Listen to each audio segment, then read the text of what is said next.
rishya ryagera rizashiraho, ryambere ntibizibukwa.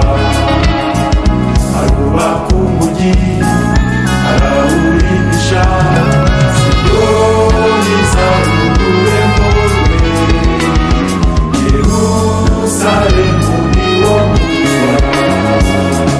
ararema ijuru rishya n'isi nshya, iryakera rizashiraho, iryambere ntibizibukwa.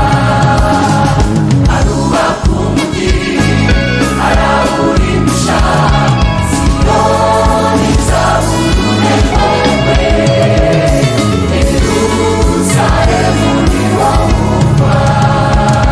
ibyo twari twaranyazwe azabidusubiza, ubukire n'ubugingo biradutegereje.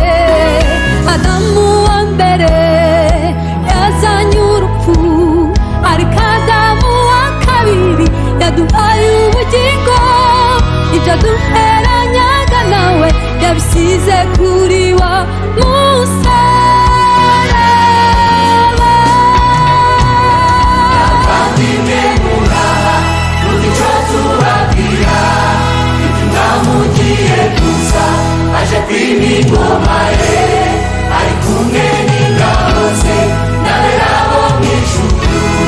Azazarimbika ubwami butazashira, Kuri ibyago n'amakuba bishire, n'indwara n'inzara bizavaho.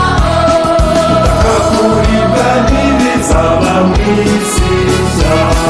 Ariko Siyo iratuvuga, yo mu isahuko tuvugira mu ijuru. Ariko umurwa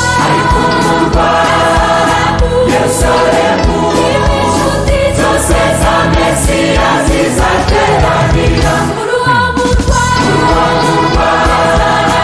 Yerusalemu. Niho hazava amategeko azategeka yazishya. Ariko Siyo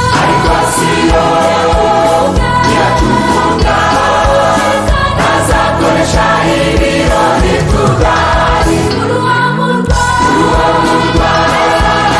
Yerusalemu. Ituruhura mu kigo cy'imiruho, akumurwa Yerusalemu. Gira abami n'abatambyi ubwami bwe, ubwami bwe, ubwami bwe, ubwami